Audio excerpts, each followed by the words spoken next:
Top three, there's several that are coming out this fall that growers will be have available to them. Probably we'll start off with K-State release. So we're releasing a new variety called Everest.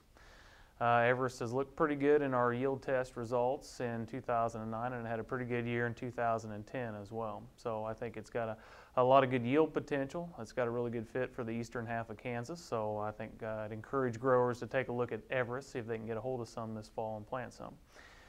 Another release from Oklahoma State actually I think also has a little bit of promise. We'll have to kind of keep an eye out on how it does in the yield tests over the next year or so.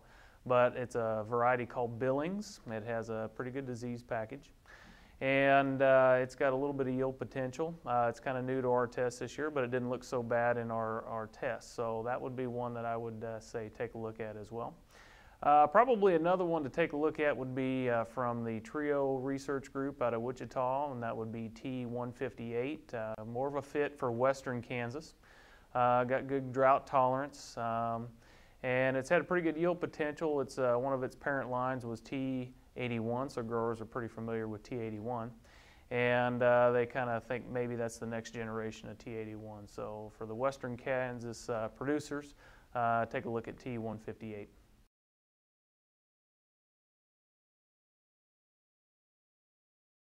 Everest is, I think, one of its best features is its disease resistance, and so it is still has good rust resistance, leaf rust resistance, and it still seems like it's holding up its stripe rust resistance as well.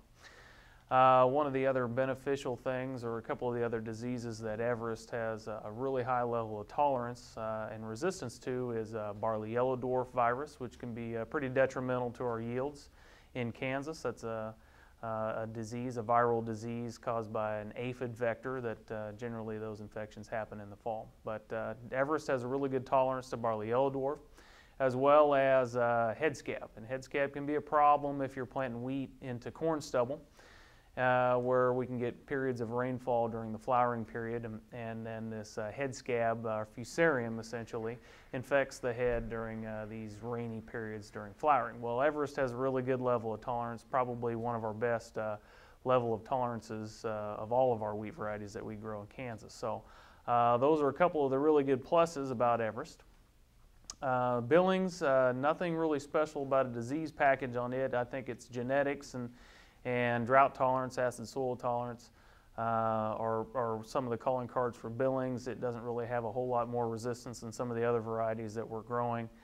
And T158, again, good drought tolerance. It does have some wheat streak tolerance as well, so that'll be a real plus for the growers out west.